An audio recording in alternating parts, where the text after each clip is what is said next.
Jauh kita sudah terhubung dengan Kepala Badan Gizi Nasional Dadan Hindrayana. Selamat sore Prof. Dadan.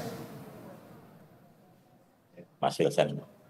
Baik, Prof. Dadan, kalau misalnya kita lihat kan di beberapa daerah akhirnya hari ini sudah dimulai untuk makan bergizi gratis. Nah, kira-kira wilayah mana yang masih akan menyusul untuk MBG di bulan Ramadan ini, Prof. Dadan?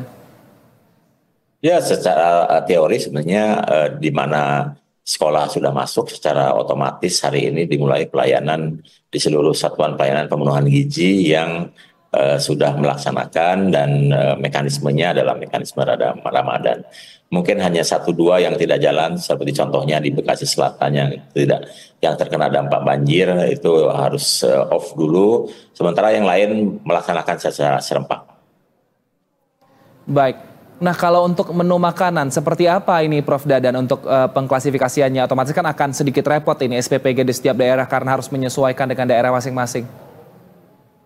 Ya, pada intinya kita tetap laksanakan program makan bergizi tetap berbasis kearifan lokal, tetapi pada prinsipnya kita ingin memenuhi tetap komposisi gizi yang ada mulai dari protein, kemudian karbohidrat, serat itu tetap harus terpenuhi, tetapi menu yang dipilih adalah menu yang tahan lama, yang tidak cepat busuk, yang bisa menjamin sore itu untuk yang berpuasa bisa menyantap dengan aman. Di antaranya misalnya ada susu ya, kemudian kurma, ada buah, ada kue kering fortifikasi, dan mungkin di beberapa SPPG sudah mencoba adanya sayuran yang dimasukkan yang dengan bahan baku yang bagus, yang tahan lama. Di beberapa daerah, misalnya di Maluku Utara atau di Maluku yang memiliki kearifan lokal, kalau tajil seperti apa, itu nanti isinya menyesuaikan dengan kearifan lokal. Baik, nah yang menarik kan ini Prof. Dadan nanti ada imbauan supaya nanti selama Ramadan ini ada makan bersama untuk berbuka puasa. Saat berbuka puasa, mekanismenya akan seperti apa? Jadi untuk yang di wilayah-wilayah di mana para penerima manfaat mayoritas berpuasa, kami memang menganjurkan minimal 1 kali dalam selama Ramadan melakukan puasa bersama.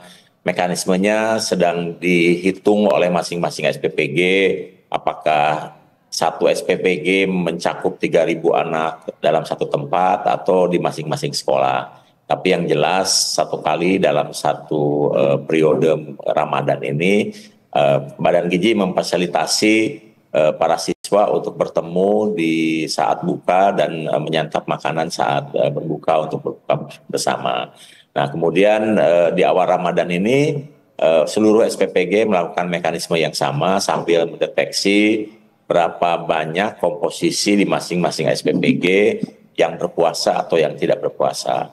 Nanti di beberapa SPPG yang mayoritas tidak berpuasa, pelayanannya akan sama seperti hari biasa. Nah, untuk yang berpuasa tetap kita laksanakan mekanisme seperti yang sudah kita terapkan di hari pertama ini, dan kemudian nanti masing-masing SPPG untuk buka bersama menentukan jadwal sesuai dengan ketersediaan waktu dan kemudian kesiapan untuk SPPG melakukan masak agar makan saat buka bersama itu bisa dilakukan dengan seksama dan tidak ada halangan.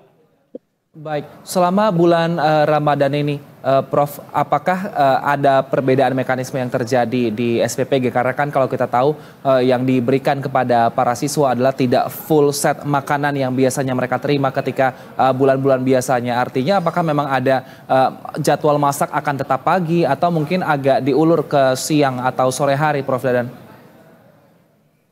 Ya, perbedaan yang mencolok adalah di daerah-daerah di mana mayoritas penerima manfaat berpuasa karena tidak melakukan proses pengolahan masakan yang lebih lama dibandingkan hari biasa. Kalau hari biasa kan ada yang mengolah dari mulai jam 1, ada yang jam 2, karena makanan harus segar, harus dikirim pagi hari. Nah, kalau di bulan puasa ini pengiriman itu dilakukan persis ketika anak mau pulang dari sekolah. Jadi ada perbedaan yang cukup mencolok di daerah-daerah atau di wilayah-wilayah di mana mayoritas berpuasa, terutama karena sebetulnya yang di SPPG ini tidak melakukan proses masak-memasak yang intens seperti biasanya. Jadi hanya menyiapkan bahan-bahan yang memang bisa dilakukan untuk besok. Tadi sebenarnya sudah dilakukan sore hari ini, tapi dilengkapi dengan hal-hal yang diperlukan baru datang bahannya di pagi hari dan kemudian dibagikan tepat ketika anak mau pulang.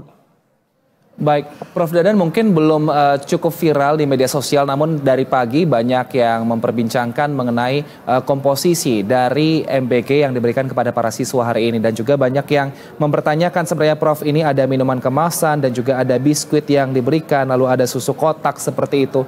Banyak yang mempertanyakan, ini kan bukannya banyakan gula ya, seperti itu Prof. Kami ingin konfirmasi juga, sebenarnya kalau untuk seperti ini, seperti apa penghitungan dari nilai dari gizinya Prof di bulan Ramadan ini? Karena memang ada supaya awet makanannya kami mengerti sehingga ini diberikan, tapi bagaimana juga kemudian mengklarifikasikan kepada masyarakat bahwa tidak hanya gula yang terdapat atau yang mendominasi di komposisi makanan yang diberikan kepada siswa selama bulan Ramadan.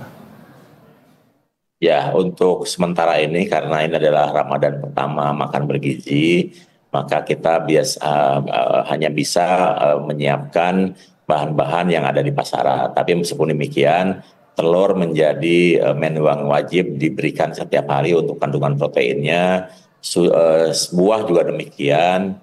Kurma kami anjurkan untuk energi. Penghitungan kalori sebetulnya sama ya, karena yang diberikan itu dihitung sesuai dengan kebutuhan kalori masing-masing.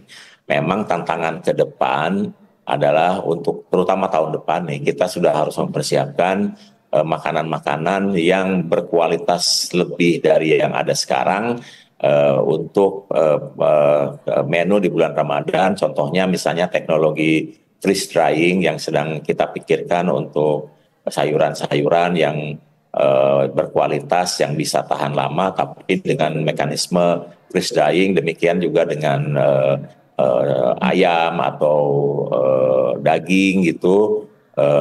Termasuk juga buah, karena sebenarnya sudah ada, sama jumlahnya belum seperti yang dibutuhkan. Nah, ini memang langkah-langkah antisipasi untuk masa mendatang. Sementara ini kita memang melakukan untuk tahun ini untuk mengisi Ramadan dari produk-produk yang ada. Kami sebetulnya menganjurkan bahwa susunya susu yang plain, yang tidak berasa, yang tidak ada gulanya, tapi mungkin ketersediaan di pasaran agak susah. Jadi terkadang SPG yang ada kemudian mengambil produk-produk yang tersedia untuk sementara ini.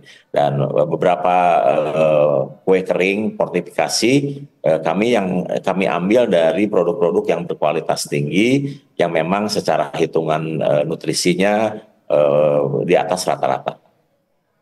Baik, Prof. Dadan, sejak awal pelaksanaan hingga bulan ini, kira-kira apakah penerima MBG ini sudah sesuai dengan target awal dari pemerintah, Prof. Dadan? Ya, sampai sekarang kita sudah melayani 726 satuan pelayanan pemenuhan gizi, mencakup 2.023. Dan dalam 2 minggu ke depan kita akan mencapai jumlah di atas 3 juta.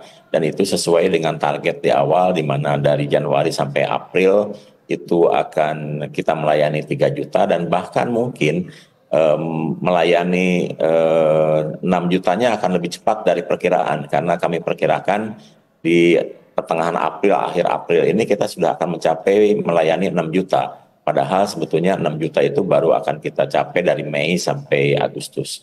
Dan sejak itu mungkin kami akan bertahan di 6 juta karena kami sedang mendidik SDM-nya untuk mempersiapkan percepatan-percepatan yang akan dilakukan pada bulan September. Jadi sejauh ini apa yang kami sudah lakukan, alhamdulillah sesuai dengan memang prediksi kami, bahkan sebetulnya lebih cepat, dan alhamdulillah semuanya berjalan lancar, meskipun di sana sini ada sedikit kekurangan yang harus kami perbaiki. Baik, terima kasih atas waktu dan juga informasinya Pak Dadan. Kita harapkan semoga program MBG ini bisa berjalan dengan mulus sampai nanti para penerima manfaat ini bisa merasakan dampaknya langsung. Terima kasih Kepala Badan Gizi Nasional, Prof. Dadan Hidayat telah bergabung bersama kami di Berita Satu Sore. Sehat selalu Prof. Dadan.